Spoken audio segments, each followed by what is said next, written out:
we've had some Oh, we've sorry, guys. we've no problem. We've had some hot days, but today the last couple of days have been just like, yeah, fall is creeping up already. It's just like, oh man, it's so fast.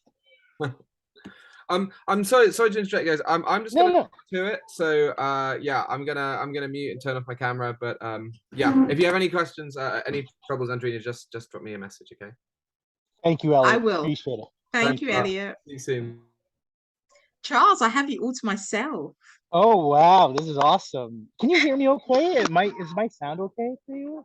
Your sound is absolutely fine. Thank you. Great. I've been very Great. much looking forward to this, so that's Yeah, good. yeah. No, I love this is exciting. Thank you. I'll try not to make the questions too tough. Go deep. Okay, let us roll. What was your inspiration for Killer's Escape? My inspiration for Akill's Escape was the generational trauma that I've witnessed, experienced personally firsthand among young Black boys here in my world where I grew up in Toronto, and specifically Jamaican boys.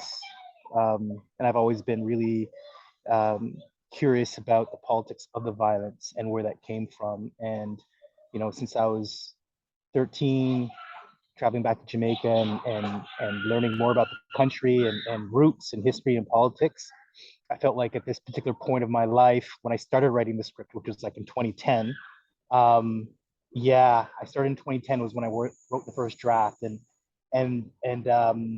that is when I was like, it was actually the year that the whole status coke and the whole thing was blowing up in Jamaica. That really forced me to relook at this thing that was inside my body that I want to investigate. So I put all that energy and I wrote the first draft. Wow. Do you consider it to be a bit of a cautionary tale then? I'm sorry, could you repeat that? Sorry. Do you consider it to be a bit of a cautionary tale, as in, if you go down that road, this will happen to you? Yeah, there's a cautionary tale in it. At the same time, I wanted to look at the cautionary tale of individuals, but the cautionary tale of what politics feeds into the violent culture that we live in. They're not disconnected, and I think we often, or people in their media, they often reflect on the violent image of the youth. They don't actually, really make the connection for the public to understand. Well, that would be, I mean, that would be something right to do. To really point to the generational issues that keep this perpetuating. So so I feel like it's a cautionary tale about the politics of violence, and how it affects young Black men.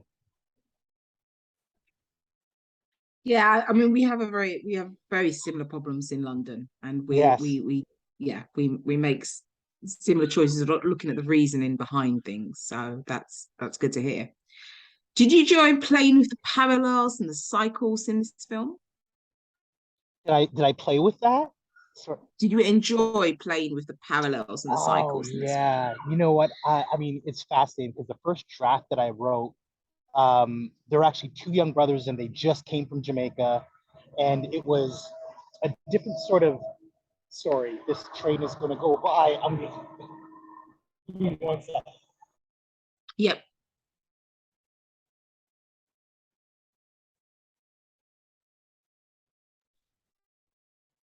Yeah, it was. I've always was struggling with the idea of what story would be stronger.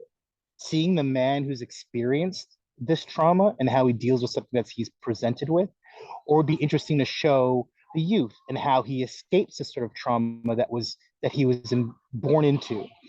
And during the course of it, when I brought in Motion, the co-writer, who's his beautiful sister, who I love so much, who I work with in the theater here, we started talking about the dual timelines and start to explore them and look at how they wove, and found that maybe they might be confusing in an audience in some way, but I felt like that is the way that I want to show the origin and the soul of the man that we sometimes in these sort of crime noir stories really get them in the present, We don't really understand what made them or influenced them as children.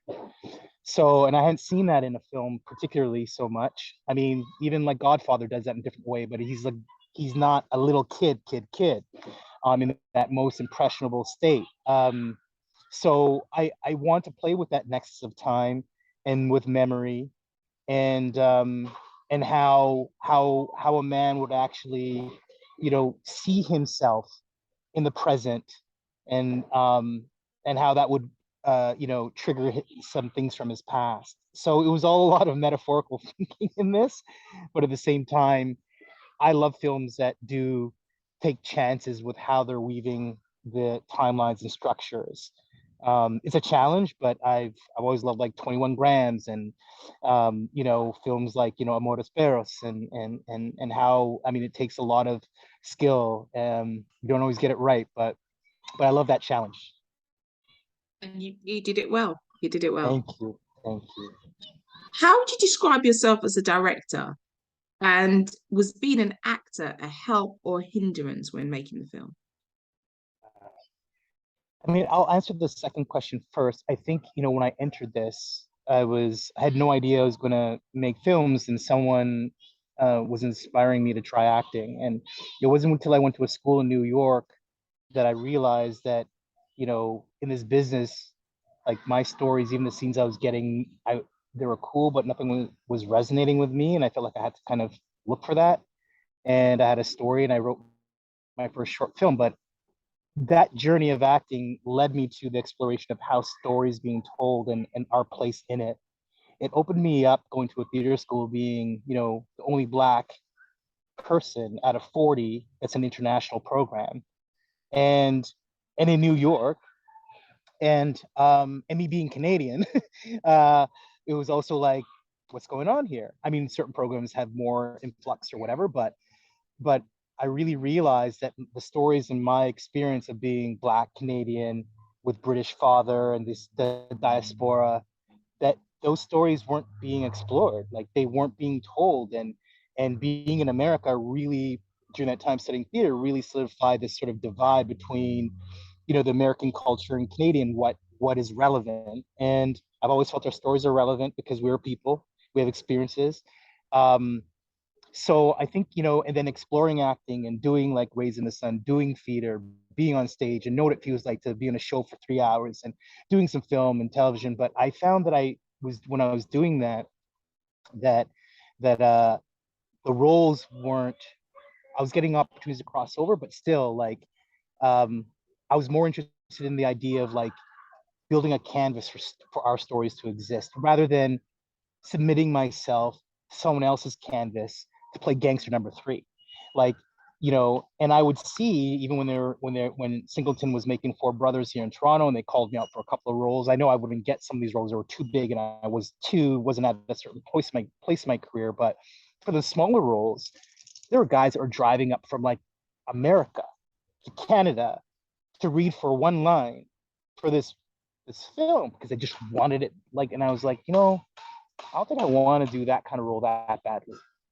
So I think I got to take a position where I want to try and write some things for brothers like this who will drive all that way for a role, but I want to give them something to do. I want to give them something more than 3 lines and call it a day. So, um, I'll honestly say my experience as an actor has helped me 1,000 times over with directing, because there are a lot of directors that have to learn how to communicate with actors. Not that I didn't have to, but I actually knew. I'm a true believer in, if I will never. I'm a kind of person. My personality is that I don't ask people to do something if I wouldn't do it myself. And if I have already been through it and I know what it takes to go there, then I feel like I have an understanding of how to create a safe space for them to do that work. And so yeah, I think it's really helped me to understand how to work with human beings and the various things that actors may need, to get to the truth and the authenticity that I think that we're trying to uncover. Yeah, authenticity is so important, actually. Yes, yes. So, with this year being 60 years of Jamaican independence, was it important for you to bring your heritage to the forefront? Absolutely. I think, if the work that I'm doing here in Canada, which is interesting, if you look at the connection of the projects, like I've been doing it from the beginning for my short films. And specifically around this film and independence, like it's been an amazing conversation to have with some individuals who have now found me through making this film that want me to be part of another project that goes deeper into the trueness of what happened in Jamaica at that political time. What I've done is fictionalized it. I've changed some names, I've done some stuff, but now the real people who are attached to this story have found me to tell this story. So we've been having these conversations about independence. We've been having this conversation about the one thing we agree is that Jamaica, and because of the political power that was running the country, the decision was to try to be like America. The decision was to try to become a colony of America, which is not independence. So I still believe that Jamaica as a country, as much as I'm the Canadian guy that they'll call a foreigner, and my investment and my love for this country is my own. But Jamaica missed an opportunity for true independence, quote unquote, because of the political bullshit, because of wanting to be ballers and assimilate and be like the Americans rather than identify. When you got out of the space of the colonial rule for independence, why would you submit to another one? And that's why I respect the Haitians because they stand for something. I do respect Jimmy. I'm not throwing this under the bus because I love this place, but I do feel politically, and it had nothing to do with the people. And the way that the political slants work in a country like this, whoever's in power, those who aren't, they suffer. It's life and death. It's not like here in Canada where, the new Democratic parties in power, and then the next year is the progressive conservatives. And people are still living their lives. Like there's still like nonsense going on, but people aren't like trying to feed themselves now because they could just before, now they can't because the political, that's the extremity of what people don't understand, how politics plays a role in the violence and the poverty. And I don't know, it's just wrong. It's just wrong in Yeah, my view. I hear you. I mean, we have some of the same issues over in You Africa. do. So, Absolutely, it's like this. Yes. do you feel that there's pressure to, sorry, do you feel there's pressure to sexualize women in movies? Yes. I think there's, I don't even think it's I think it's like, I think it's in the DNA.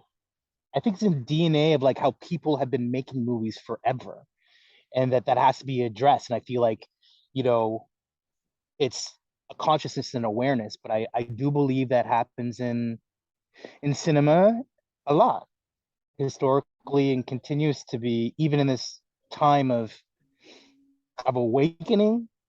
It's and this is exactly the reason why we need more filmmakers at the helm of things, more female writers at the helm of things, so they can take control of what their stories are and how they need to be presented. Um, so I am questioning as a man growing up with four older sisters and being the only boy and having my mom being raised by like four women. Like, trust me, I got a lot to learn still. So there isn't I truly believe in respecting the authority that you think you're taking on certain stories, and really and try to check that. Like I try to do that. It was so fascinating, like even with Denisha and this moment in the film. I mean, um and folk, like I didn't script it in a certain way, and they had this moment and they actually did this moment where they actually kissed on their own, but I didn't use it in the film. I didn't use it in the film when he's saying goodbye to her. They just put their heads together. Because the moment I went there, it's like, okay. And some people would want that. Some people don't, but I know that existed. And I feel like the actors just went with the moment, but I didn't script it like that. Um, because I never wanted like Akilla to be doing this for this woman, or we seeing this thing because he's sexually attracted to her. He's actually making this choice to help this boy because he understands the situation, not because he's trying to get with his hands. I didn't want that to be a misconstrued sort of thing. And there's something about brother and sisterhood that also exists without being sexualized. So I felt like that was important for their relationship. Do you feel it was also kind of a story about motherhood as well? Oh my That was gosh, quite. it's the core of it all. It's the core of it all. The whole story of this manhood and this journey is all instigated through the motherhood. It's like, as much as Akila's mother was present in the film, she said everything. She's the core. It's the reason the words that she says to him is why he became the man that he is. And because the father is telling about certain, politics and reasoning with him and trying to teach him things, but those are the things that resonated. And then it's like, here it is, the weight of the mother, or the mother figure, such as the auntie, who's now looking after this boy who had this traumatic experience and had to come and stay with her. There was a period there was script there was dialogue in the script where I cut out, where she actually talks about how hard it was for her just to get him from Jamaica to come to Canada as a family member. The nonsense that she had to go to just to help this child. But then that took it another place. But yes, the origin of all of this is really from that point of view. Yeah. It's nice to hear that. What is it about crime thrillers that appeals to you? I think it was, for me, number one, the idea that I don't see black people in them. That was one thing, and I was kind of like, I love these movies. It's like, some of these interesting because I love like the samurai. I love some French. Like, I don't like the typical ones. I like these. I don't know. I like I have a nostalgia for cinema, and for the pacing and the music and the creativity and these characters that have this facade, but I've always wanted to get to the what's underneath these guys, and what's the emotional sort of thing, you know? Um, and and I want to do that with a man, a black man, and show that. Um, I think as a boy, it's like you love like the adrenaline, you love like to find out like what this crime and what this world is, like the Godfather and these stories. And I was like, people praise that stuff on like the Italian mobsters, and we love these like crime stories because they're so filled with, I don't know, layers. And in some way, they often, the good ones, they are making a commentary about society, you know and so I felt it's a great genre, and it's also something that I think people didn't expect me to do. They don't People from my other work, it's like people think that I just do like this. I mean, yes, Akilla has this poetics in it, but it's like because I'm very anti-gun. I'm very like all these sort of things, and so I so so me going in that genre, even when I was pitching people, like, what you want to do a what? And I said, yeah, well, I actually got a really crazy thriller too, but I'll say that one. But this one is, yeah, the genre appeals to me um in so many ways, because I think you can also be very cool and creative with it. Like, when you see like Drive and Ryan Gosling in it, and these simple premises with these moral questions. They always pose these moral questions that I think that talking about the politics and violence in youth, it was like, just, yeah, it made perfect sense to me. It's not as clean cut, and it's not who's good and bad. There's gray, there's flawed, there's human beings that make choices. But I love the noir because you can go into why these individuals were making these choices. Like the Batman, like the origin of the Batman, like how did he become the Batman? You know. So those are the interesting things that I love about the genre. Yeah. No, that's very, very true. Although I do feel like those kind of movies are more very much appeal to men more than They women, but do. They completely do. They completely do, until you're really centering a woman in that position and really telling that story from that point of view. which I think could be great. Like, you know, they tried with Proud Mary or some other films, like even Widows. And but I mean, it's yeah, yeah, yeah. It's a very male dominated genre. So, Yeah, why Saul? Why did you pick yeah. Saul for this movie? Saul Williams is someone who I've known for like over 20 years. I met him when I was actually in New York at that theater school, and I used to go to this New Yorker cafe and hang out with the poets, and met Mums, who was in Oz, and all these interesting artists because I actually wrote, but I never had the courage to go up on stage. Then he was in this film called Slam, and then I was back in Toronto, and I went to that screening. Saw him in the He saw me in the audience. He's like, "Yo, we just we met in Toronto."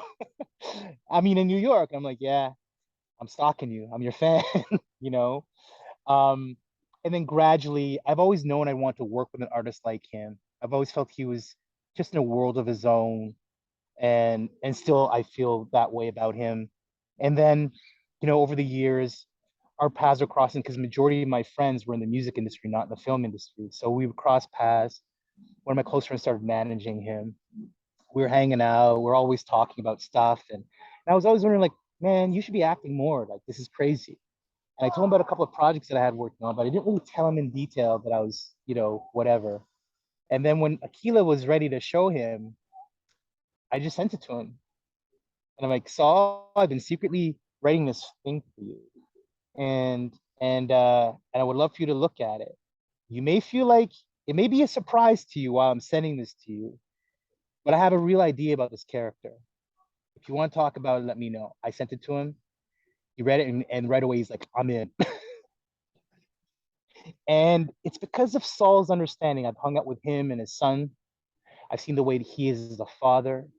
I've seen the way he is in the hip hop community. I've seen the way he's like, I spent time with this man, and to understand that he understands the layers of this world better than the people I think who live it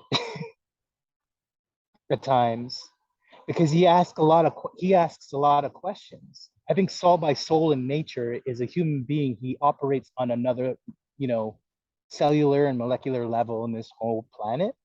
And I wanted that kind of human being, not the actor, that kind of human being to embody this character, because I wanted to be someone that you did not expect.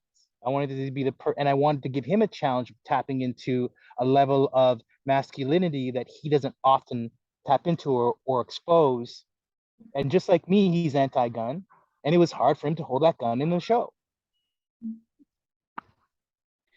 because we were human, we were real, we're bringing our real things, so we had to talk about things and try things, and he's amazing because he brought the human like the things that he brought the things to it that and that other actors just couldn't. And I love the British actors, and they're my favorites. And being Canadian and the restrictions around making films, it's hard for us to even get an American lead. But because he's from New York, he's been everywhere. Even his language, when you hear Saul speak, sometimes you can't place where exactly he's from all the time. You can't. And that's a person who sounds like maybe they've been exiled. They've been in exile, that they've been just, their language is their own, the way that they move is their own.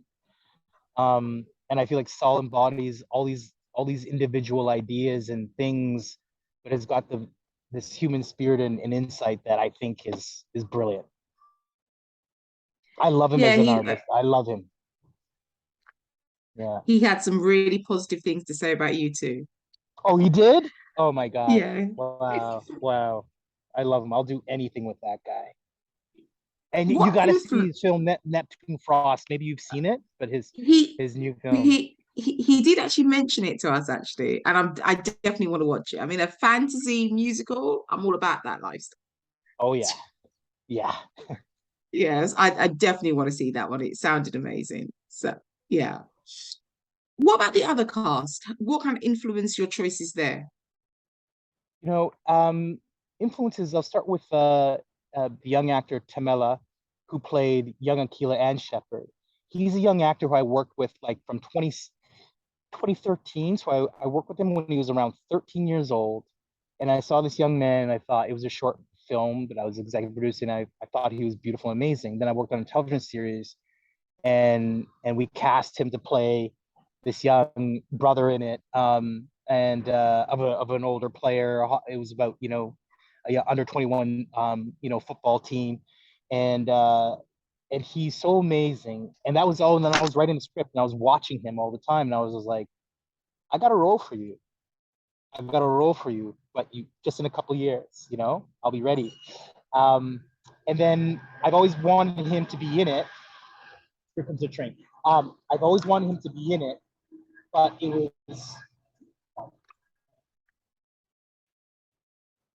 I always wanted him to be in it and to play the shepherd character.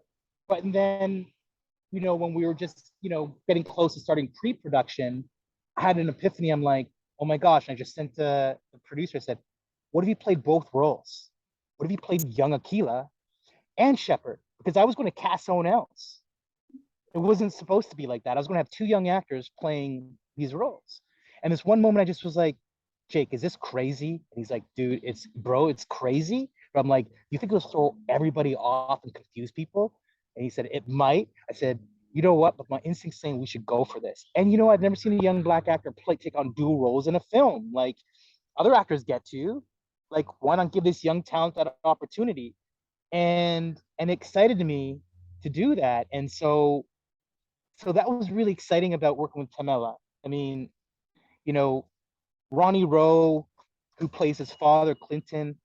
I just worked with him on a series called The Porter here that features Amel Amin, who is made Boxing Day and was in Yardy, British amazing actor. He was the lead in a series I just did called The Porter.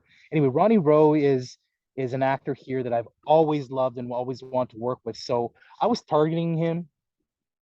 I target the actors I go for. I have an idea. So even Denisha, I um, I'd seen her in a short film. I'd want to reach out to her. I reached out to the short filmmaker who made a film with her. Found her on Instagram. Found out that she just happened to like marry a Canadian and was getting her visa and citizenship. So I was like, oh my gosh, she's going to be Canadian. So I don't have to worry about all this convincing or whatever. Vic Mensa came on board because my producer and business partner Jake Ganowski, he's from Chicago, and he grew up with Vic Mensa, Chance the Rapper, and so on. And Vic wanted to get into acting as well, and we sent him the script. And the crazy thing is that Saul Williams is Vic Mensa's mentor. So on the music artist side, Vic was being mentored by Saul for the last 10 years. So they already knew each other and worked together. So when he knew that Saul was a part of the project, he was like, very excited to jump on board. Olunuke, who plays Tamela's mom, again, another actor who I've loved and admired here. She's now playing like Mike Tyson's, mother in the new Hulu Mike Tyson series.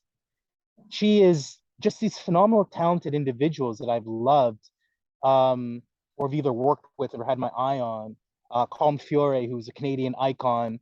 Lucky to get him to play Benji, who's running the girl op in the beginning of the film. That guy's an iconic Stratford, like Broadway, massive, incredible actor who I also serve on the board of an organization here for cinema in Canada, and we were on the same board.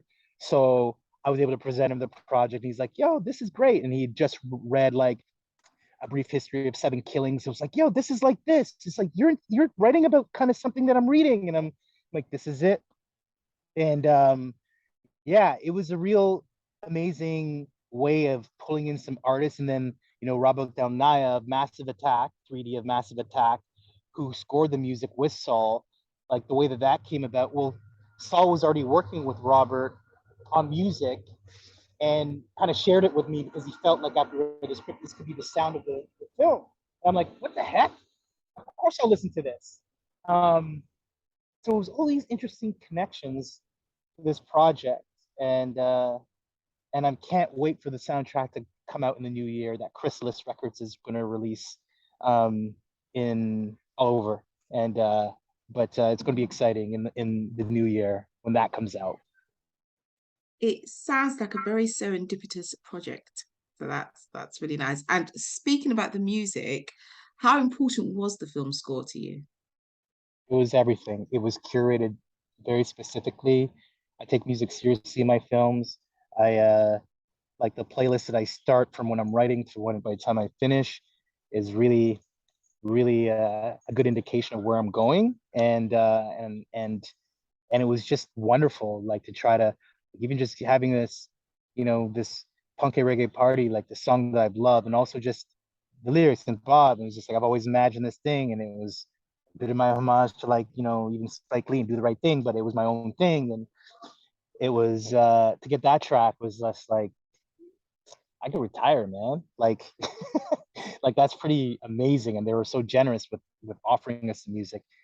Anyway, it's everything to me because it's like music and sound. Like the sound is 50% of your film, of your storytelling, and I feel like that is a very critical part of what I want to present. You know? Yeah. Music is so important, it creates that emotion. So yeah. Yes. Yes. So was having archival footage in the opening credits kind of a nod to your documentary work? It happened to be because what I wrote in that opening in the script, we couldn't afford to shoot it because it was actually real stuff. We were going to go to Jamaica. It was scripted. It was scripted like this whole narrative of the film, and because we had that challenge, I had to think of a new way of how to tell the story, and I have documentary sort of skills. So I was like, how do I construct this and create an opening that can actually tell a story, get people into it, lay some context, and not have to go to Jamaica and afford it. Like we can afford to like license some archival material and build some things and shoot some specific things and solve that and so that whole opening was made through the necessity of what we could achieve creatively and what our yeah our sort of yeah restrictions were telling us how I had to rethink how I was going to do this narratively because trust me, it's a beautiful, crazy sequence that would have been amazing to shoot, but it would have cost like we can afford it. Next project. Next project. So do you feel any pressure to present Black men a certain way in the film, or you just kind of speaking your truth? I think I wouldn't say it's a pressure. I do feel there's a responsibility. I would say that there's because I've seen how we have been portrayed, and there are things that I don't agree with, and so but I don't want to take away the authenticity or the truth of an experience. I'm not saying I won't show this or won't show that, but I will think truthfully of what it's doing and why it's serving the story and why it's there. I don't believe in gratuitous filmmaking. People can take their input, but that is never my intention. But I do believe the image and the power of this medium is it affects people. It tells you things. So if I'm not, helming with that sort of consciousness or bringing to it, then I feel I'm being careless. The same way that I would approach like how I'm trying to, you know, show women and specifically, I mean, Black men and women in film for me are a priority. Period. How we're presented and how we're cared for and the characters and making sure there is some sort of context the best I could. I struggled with these little crew guys in Akilla's Escape because I want to name them all. They weren't just they had names, although you didn't hear them in the scripts. They had names. They actually had a backstory for them, although we will never get into it. You know what I mean? Because we don't have that story space. So you see this guy and just like this guy saying this line and you don't know anything about him. And you just, am I painting that picture? I'm like, no, but there are guys I know who exist like this. They're my friends, you know? So I do feel like all that it comes down to I'm trying to be accountable with the presentation, put myself in that place. Yeah. I think it comes back to the authenticity of everything, to be honest. But yeah, that's Yes. very true. So there was obviously it's an action film, but there's also Yes. just some stillness in the film. Yes. So Yes. can you tell me about your choices when it came to the pacing of the film? Yeah, the pacing of the film was really important for me because again, in this no, in this genre, you often see the quick pace, very fast, blah blah blah blah. And I think that was my challenge: how do you balance like the storytelling and what people are expecting from when they read noir? And I want to circumvent that in some way. I've always told people, which was probably the confusing thing, where they're like, "What are you talking about?" I said, "I want to make a noir with soul." And in order to show a little bit of soul, you got to slow it down in moments, and you've got to kind of let some things breathe. And so, I try to take that approach of the of of cinema, not just kind of fall into the things of what I think people wanted. It's raining now. I was just thinking that. Is it raining there? It is. It is. I'm under these trees, and it's like it's just started. Okay, I'm gonna stand right here. This is Okay. perfect. Yeah. Look at that. Okay. Oh Okay. Are my. you okay? You're not too wet. No, I'm not. It was like because I was under these trees, and I'm like, okay, this is interesting. It just came out of nowhere. Thank you very much. Okay. So if we could kind of go back to the Sure. pacing and Yes. take it from there. Yeah, I think yeah, I wanted to make a noir with soul, and in order to kind of get that, I think I it was a challenge of what people expect as a noir with this sort of, the pacing and the gunplay and the anger or whatever it all that adrenaline. I want to make it more tense rather than go for a snappy sort of version of it. Um, so for me, it was more interesting in trying to create some sort of tension and let the pace kind of dictate the tension I was trying to. But then again, I have this urge to kind of go in some poetic moments as well, or some slow, like little moments of like breath, which isn't normal for, I think the genre. But again, I think as a film, I think I'm trying to take some liberties of what I would do with it. Because this genre exists, I think you can still put your stamp on it. So maybe it'll stand in that genre, but a little bit differently, whether people like it or not. It just does something. It's a different way. Yeah. So let's talk about the lighting now. Were there Mm. particular choices that you made when it came to that? Yeah, the lighting in the film and work with Maya Bankovic, who is amazing. She's an incredible cinematographer. Um, yeah, lighting was really, really a designed thing for our show.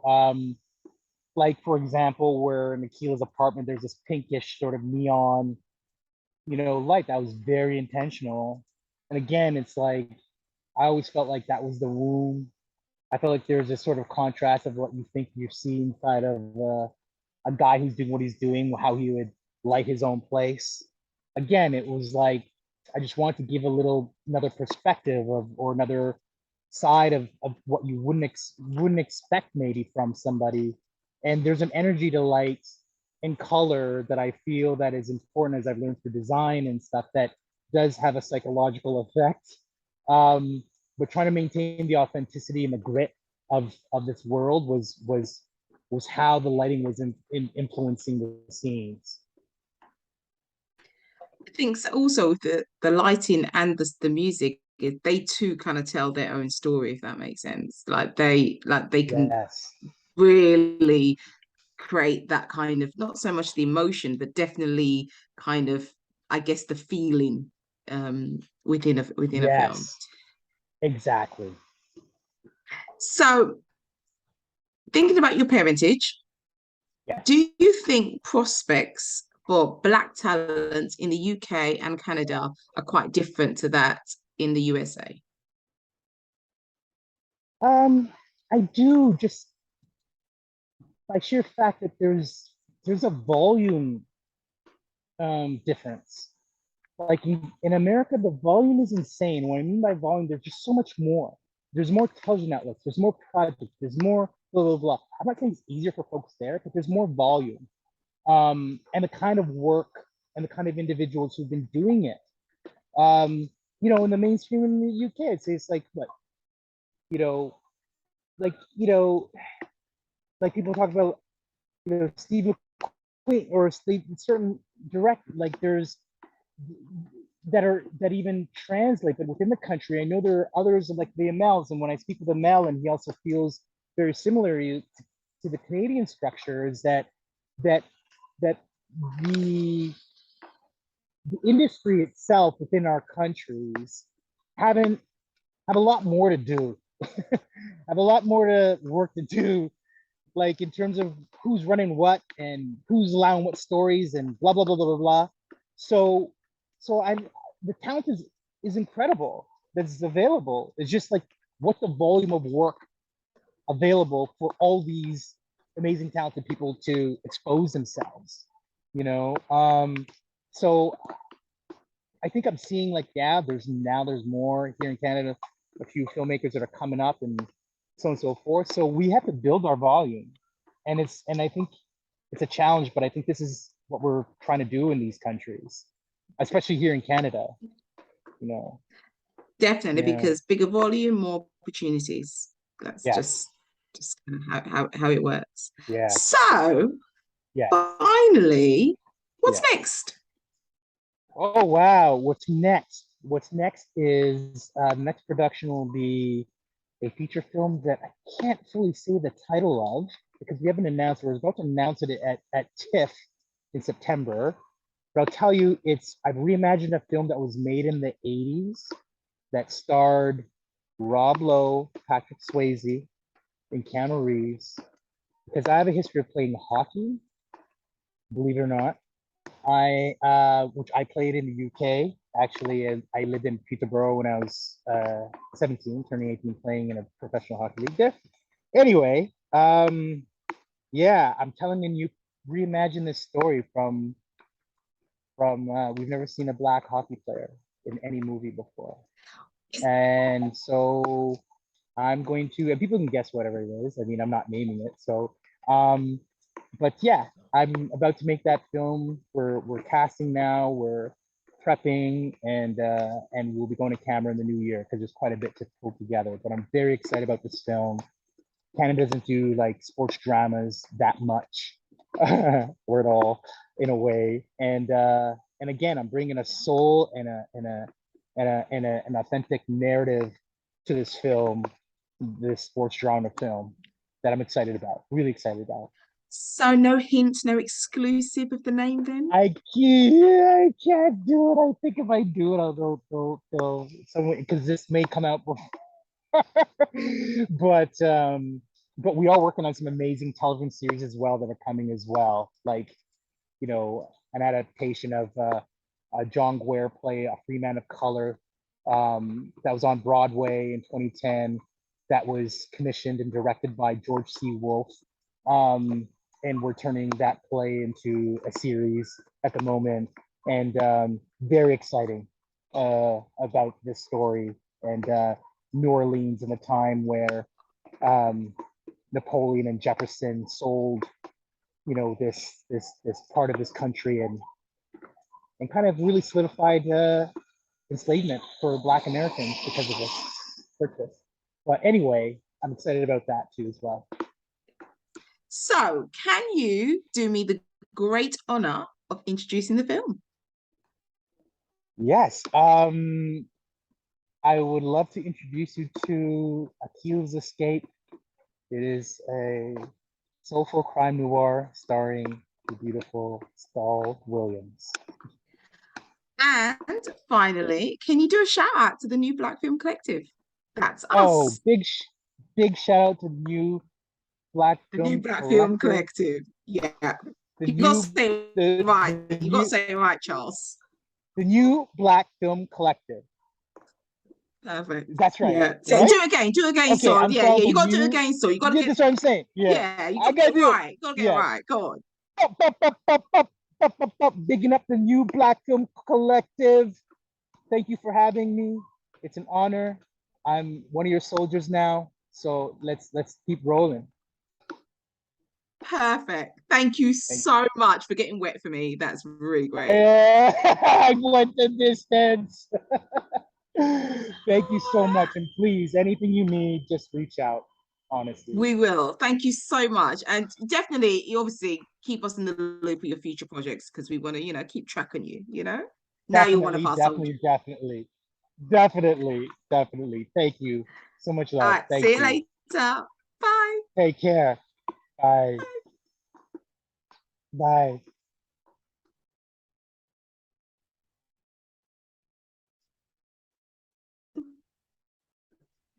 Well done. I asked all the questions this time. I'm gonna get off because Elliot said just to leave it, Yeah. and then he'll just come back to it. So I'm gonna get out of here as it's being recorded. Take care. Thank you. All right, Thank see you, you later. Elliot. Bye. Bye. Bye. Bye.